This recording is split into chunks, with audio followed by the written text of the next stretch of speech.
تو لہٰذا ان کے لیے کہا جا رہا ہے حیض سے مایوس خواتین یہ کیٹیگری ہرگز نہیں ہے. آج حیض سے مایوسی کا عمر 40 50 55 سال، اس کے بعد ہی تو ساری NGOs بنتی ہیں، اس کے بعد ہی تو بتیکیں بنتی ہیں، اس کے بعد ہی تو ساری سرگرمیاں شروع ہوتی ہیں. تو خدا را یہ بالکل مت لیبل کر لیجئے گا کہ اس سے مراد پوسٹ مینوپوزل خواتین ہے، یہ معاملہ نہیں. بیٹھ رہنے والیاں جو بیٹھی رہتی ہیں، اور پھر اگلی کیٹیگری اللہ لا یرجون نکاحا، جن کو نکاح کی کوئی امید ہی نہیں رہی. یعنی ان کو لا یرجون نکاحا کا مطلب کیا ہے کہ ایک تو عمر کے اس حصے میں یا بڑھاپے کے اس حصے میں کہ ان کو اب کوئی امید ہی نہیں کہ ان کو کوئی نکاح کا پیغام بھیجے گا، یا ان کو نکاح اور نکاح کے ساتھ جو معاملات ریلیٹڈ ہیں اس میں کوئی امید اور کسی قسم کا کوئی انٹرسٹ نہیں ہے. یعنی نکاح کے ساتھ نہ کوئی رغبت ہے، نکاح کے ساتھ نہ کوئی معاملہ ہے، نہ نکاح کے متعلقات کے ساتھ ان کا کوئی تعلق ہے. تو لہٰذا ایسی بالکل بڑھاپے کا شکار خواتین جو اٹھنے چلنے پھرنے سے کی قدرت نہیں رکھتی اور اپنی زندگی سے خود بیزار ہیں، ایسی بوڑھی عورتیں اگر اپنے جلباب اتار کے رکھ دیں، حکمت ہے ہمارے دین میں. کسی کی آنکھ میں کیٹریکٹ ہے، موتیا اترا ہوا ہے، اس بیچاری کو نظر نہیں آ رہا ہے، اس کو جلباب دو گے وہ پہلے ہی ٹھوکریں کھا رہی ہے، کسی کا ہاتھ پکڑ کے چل رہی ہے، کسی کے گھٹنے سیدھے نہیں ہے، کسی کی کمر جھکی ہوئی ہے. ایسی تکلیف کے اندر عذر رکھنے والیوں کو کہا گیا ان کو مزید جلباب کی مصیبت میں نہ ڈالو، یہ تو اپنے لباسوں کے ساتھ سیدھی سیدھی چلنے تو بہت آسان ہے ان کے لیے، وہ ان کے لیے ممکن نہیں ہے. تو ایسی خواتین کو ایک لچک دے دی گئی کہ ایسی خواتین جس کے اندر کوئی فتنے کا عنصر موجود ہی نہیں ہے، یہ اگر اپنی جلباب اتار کے رکھ دے تو پھر کوئی ایسی غلط بات نہیں. لیکن ان کی بھی رکھنے کی نیت کیا ہے؟ حدیث کیا آتی ہے؟ انما الاعمال بالنیات. دیکھ لیجئے کہ اللہ تبرج کو کتنا ناپسند کرتا ہے.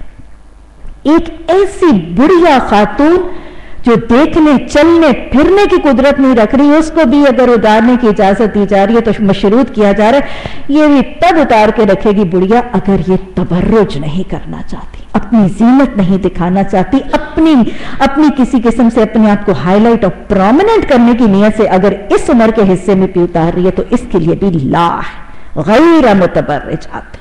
ایک ایسی بڑھیا پھوس کے لیے بھی تبرج جو ہے اللہ سبحانہ تعالیٰ اجازت نہیں دے رہا. کہاں جوانوں اور قواریوں کو اللہ سبحانہ تعالیٰ تبرج کی اجازت اور تصور ایک اسلامی معاشرے کے اندر موجود ہوگا؟ اور پھر اللہ سبحانہ تعالیٰ نے ویسے اس کے لیے بھی کہہ دیا وَيَسْتَعْفِفْنَا. ویسے آپس کی بات ہے اگر تمہیں بتائیں نا، یہ بڑھیا بھی اگر تعفف ہی برتے، یہ اپنی جلباب کو اتار کے رکھنے سے بچی ہی رہے نا، تو ویسے اس کے لیے ہے یہ بہتر. اگر کوئی مجبور ہو گئی ہے اور وہ چھوڑنا چاہتی ہے تو ٹھیک ہے، اللہ نے اجازت دے دی ہے. اگر اپنی نیت کا محاسبہ کر لے کہ اگر نیت اس کی تبرج اور زینت کے اظہار کی نہیں ہے تو پھر اتار دے. لیکن ویسے بہتر تو آپشن یہی ہے کہ یہ اس تبرج کو ظاہر کرنے اور اپنی جلباب کو اتارنے سے بچی ہی رہے. کتنی خوبصورت ہے ہمارے احکامات. اور یاد رکھیے گا کہ ایک خاتون جس نے ساری زندگی وہ حیا کی ردا اور حیا کی جلباب اوڑے رکھی ہوتی ہے نا، اس سے اس بڑھاپے میں بھی وہ لے لینا اور اس کا اتار دینا اس کی فطرت کے خلاف ہو جاتا ہے. وہ اتنی عادی ہو جاتی. آپ دیکھیں کہ جو لوگ اس پردے کے جو عادی نہیں ہوتے ان کو لینا مشکل ہو رہا ہوتا ہے. ان کا سانس بھی گھٹتا ہے، ان کو گرمی بھی لگتی ہے. اور جن کو عادت ہو جاتی ہے ان کو یوں لگتا ہے، ان کو کبھی کوئی پرابلم ہو، کچھ مسئلہ تو ایسے لگتا ہے کہ میرا کچھ لباس کا حصہ کم ہے. وہ ایک اریا اور بے لباس ہونے کی کیفیت ہوتی. تو لہٰذا وہ اس عمر میں جا کے اس سے لینا اس کے لیے ویسے بھی کوئی بہت کمفرٹیبل نہیں ہوگا. اور پھر اس کا ایک سوشل ویلیو اور اس کا ایک فیس ویلیو بن چکی ہے. تو اللہ سبحانہ تعالیٰ نے فرمایا کہ یہ بھی اگر بچی ہی رہے تو بہتر ہے. اللہ ہمیں حیا کے احکامات کو سمجھنے اور ان کو اپنی ذاتی زندگی میں اور اپنی ذریت کو اس سے متعارف کروانے کی توفیق عطا فرمائے. کوئی حرج نہیں اگر کوئی اندھا یا لنگڑا یا مریض کسی کے گھر سے کھا لے، اور نہ تمہارے اوپر کوئی مذائقہ ہے کہ اپنے گھروں سے کھاؤ. اور آگے فہرست کہ تم کن کن گھروں سے کھا رہے ہو. تو آیت کا پہلا حصہ دیکھیے کہ اللہ سبحانہ تعالیٰ فرما رہے لیس حرج، تم پر کوئی گناہ نہیں ہے کہ اگر کوئی اندھا، کوئی لنگڑا یا کوئی مریض کسی کے گھر سے کھا لے. ابھی تک سورہ نور کے جو احکامات آئے ہیں مختلف دائروں میں آئے ہیں. سوشل سے پورے کے پورے معاشرے میں کیا ہوگا؟ حیا کو مینٹین کرنے کے لیے. پھر باہر سے لوگ گھر کے اندر آئیں گے تو کیا ہوگا, اندر سے لوگ باہر جائیں گے تو کیا ہوگا, پھر گھر کے اندر کیا کرنا, سونے کے وقتوں میں کیا کرنا, دوپہر کو کیا کرنا, باریکی کے ساتھ ہر سٹیج اور ہر سرکل کے اندر احکامات دیے گئے. اور ان سارے ہی احکامات سے سمجھ کے آ رہی ہے کہ بنیادی طور پر دین کا مزاج یہ ہے کہ وہ عورتوں اور مردوں کی فری مکسنگ اور اختلاط کو پسند نہیں کر رہا.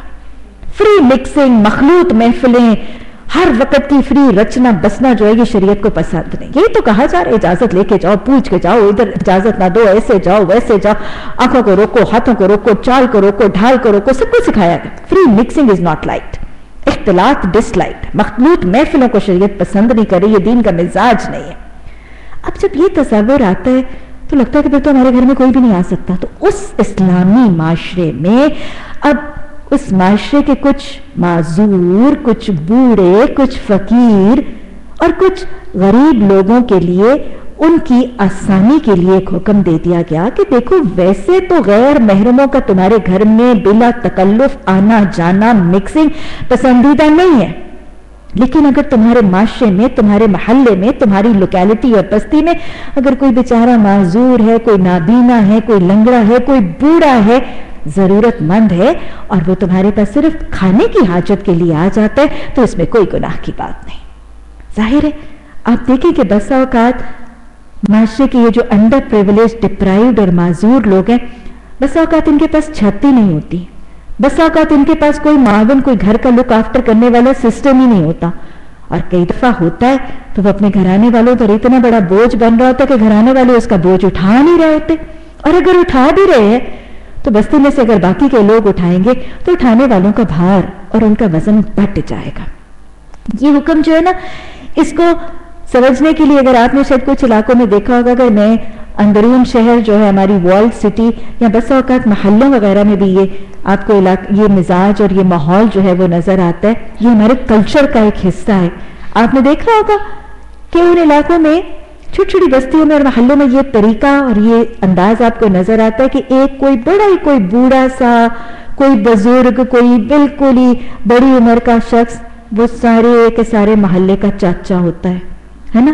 اور وہ چاچا جس گھر میں چلا جائے اس کو کوئی چائے کی پیالی دے دیتا ہے, کوئی جس کھانے کے وقت گیا اس کو کھانا کھلا دیتا ہے, وہ سارے محلے کا چاچا ہوتا ہے. اب وہ چاچے کے گھر والوں کے لیے وہ بوڑھا ہے, بزرگ ہے, نابینا ہے, بیچارہ ذرورت مند ہے, گھر والوں پر بھی ایک بوجھ بنا ہوا ہے. اس طرح نہ کرتے ہوئے ساری کی ساری لوکیلٹی اس کی ہیلپ, اس کی سپورٹ کا ایک ذریعہ بن جاتا ہے. اس کا کھانا پینا ایک گھر کے افراد پر بوجھ نہیں ہوتا, ساری گلی کوچے کی جو بہویں ہیں, بیٹیاں ہیں, اس کو مل کے لک آفٹر کر دیتی ہیں. کسی دن 1-2 لقمے دے دیتی ہے, کسی دن دوسرے 2 لقمے دے دیتی ہے, تو اس کی جو اپنی بوڑھی بیوی ہے اس کے لیے آسانی ہو جاتی ہے.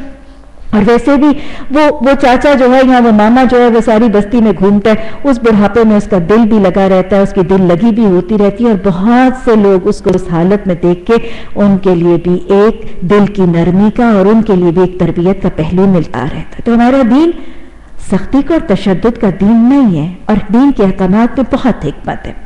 اب اللہ سبحانہ تعالیٰ نے فرمایا کہ اس میں بھی کوئی مذائقہ نہیں کہ اپنے گھروں سے کھاؤ, اپنے باپ دادا کے گھروں سے کھاؤ, اپنی ماں یا نانی کے گھروں سے کھاؤ, یا اپنی بھائیوں کے گھروں سے کھاؤ, یا اپنی بہنوں کے گھروں سے کھاؤ, یا اپنی چچاؤں کے گھروں سے, یا اپنی پھوپھیوں کے گھروں سے, اپنی مامیوں کے گھروں سے, اپنی خالاؤں کے گھروں سے, یا ان گھروں سے جن کی کنجیاں تمہاری سپردگی میں, کہ کوئی شخص گیا ہو اپنی کنجی تمہیں پکڑا گیا تو وہاں پہ بھی تم کھا سکتے ہو, یا اپنے دوستوں کے گھروں سے. اس میں بھی کوئی حرج نہیں کہ تم مل کر کھاؤ یا الگ الگ کھاؤ. اصل میں عربوں کے ہاں الگ الگ کھانے کو بھی پسند نہیں کیا جاتا تھا.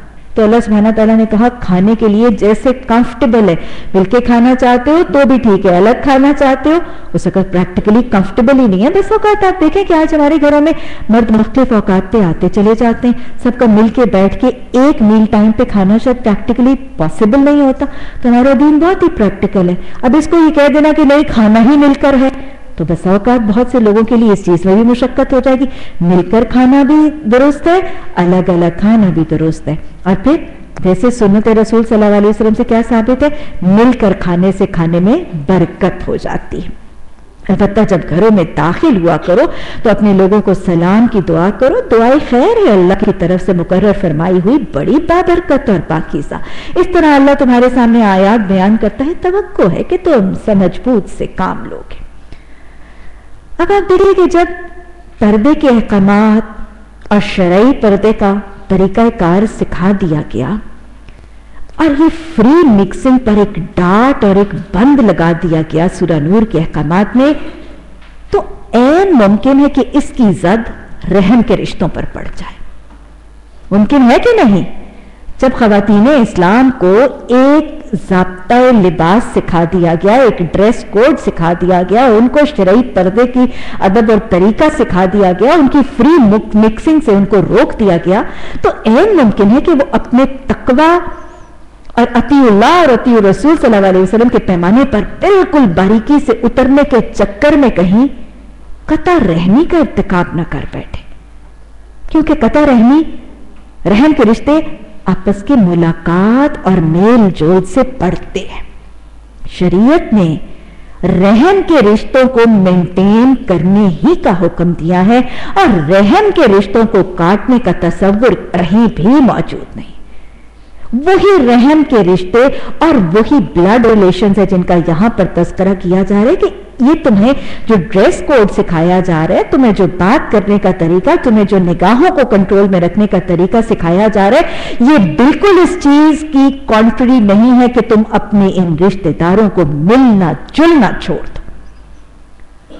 میں آپ کو بتاؤں کہ بسا اوقات آج کچھ خواتین اپنے پردے کو اپنے رحم کے رشتوں کو توڑنے کا ذریعہ اور وسیلہ بنا لیتے، خاص طور پہ سسرالی رشتوں کو.